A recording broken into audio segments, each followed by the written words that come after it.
Shalom bagi sahabat Kristus yang diberkati Tuhan, damai sejahtera dalam Tuhan Yesus Kristus, dan sukacita Roh Kudus melimpah senantiasa dalam hati dan kehidupan sahabat Kristus yang terkasih. Sebelum kita membaca firman Tuhan dan mendengar santapan harian keluarga di saat ini, mari kita berdoa.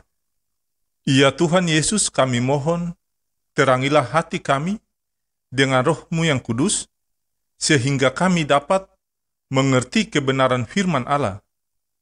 Ya Roh Kudus, gerakan hati kami, agar kami selalu rindu untuk mendengarkan firman-Mu. Amin. Sahabat Kristus yang diberkati dan dikasihi oleh Tuhan Yesus Kristus, pembacaan firman Tuhan di hari ini terambil dari Ibrani pasal 12 ayat 1 sampai ayat yang ke-6. Beginilah bunyi sabda firman Tuhan.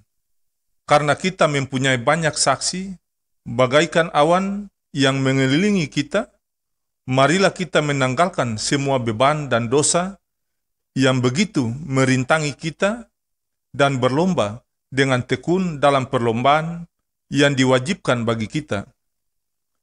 Marilah kita melakukannya dengan mata yang tertuju kepada Yesus, yang memimpin kita dalam iman, dan yang membawa iman kita itu kepada kesempurnaan, yang dengan mengabaikan kehinaan, tekun memikul salib, ganti sukacita yang disediakan bagi Dia, yang sekarang duduk di sebelah kanan takhta Allah.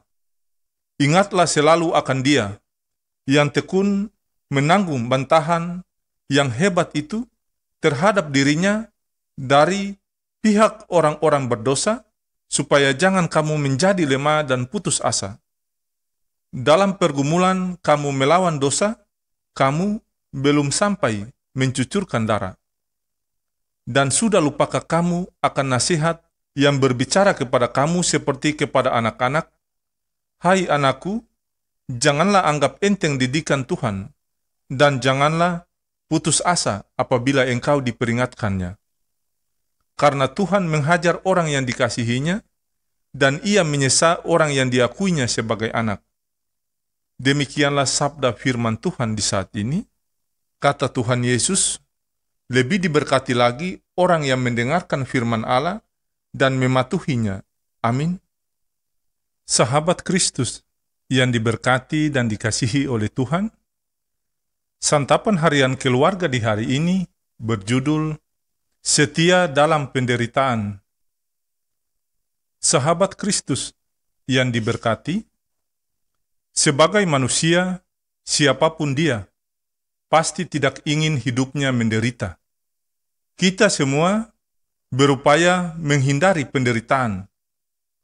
Namun, penderitaan itu sebagai bentuk cara Tuhan untuk mendidik kita bertumbuh dalam iman dan keyakinan kepada Tuhan Yesus. Maka kita mesti bersyukur. Hal ini sesuai dengan panggilan dan ajakan Tuhan Yesus untuk mengikutnya. Mengikut Tuhan dengan segala risiko yang dihadapi anak-anak Tuhan sebagai saksi-saksi iman, disaksikan penulis surat Ibrani yang memberi teladan bagi kita sebagai keluarga Allah untuk tetap setia dan taat berjalan bersama Tuhan dengan mata yang tertuju kepadanya. Sahabat Kristus yang dikasihi oleh Tuhan, dengan memandang kepada Tuhan Yesus dan tidak pada yang lain dalam hidup ini, memampukan kita untuk selalu bersyukur dan bersukacita kepada semua kenyataan hidup, baik suka maupun duka. Kita percaya bahwa dalam penderitaan, sakit, kemalangan, maupun duka sekalipun, Tuhan tetap memakai dan mengizinkannya terjadi dalam kehidupan kita sebagai cara membentuk kita menjadi anak-anak Tuhan yang setia dan taat kepada Tuhan. Sebab Tuhan selalu menghajar orang yang dikasihinya dan menyesa orang yang diakuinya sebagai anak. Sahabat Kristus, sebagai manusia yang punya kelemahan dan keterbatasan, tentu kita tidak mampu untuk menghadapi dan menjalaninya. Untuk itu, kita selalu memohon belas kasihan Tuhan dalam tuntunan dan penyertaannya, sehingga kita mampu untuk selalu setia dan taat berjalan bersama Tuhan sambil memikul salib dengan penuh sukacita. Ya Tuhan Yesus, mampukan kami agar kami kuat menghadapi tantangan iman dalam seluruh kehidupan kami. Semoga Allah sumber damai sejahtera segera akan menghancurkan iblis di bawah kakimu. Kasih karunia Yesus, Tuhan kita, menyertai kamu. Amin.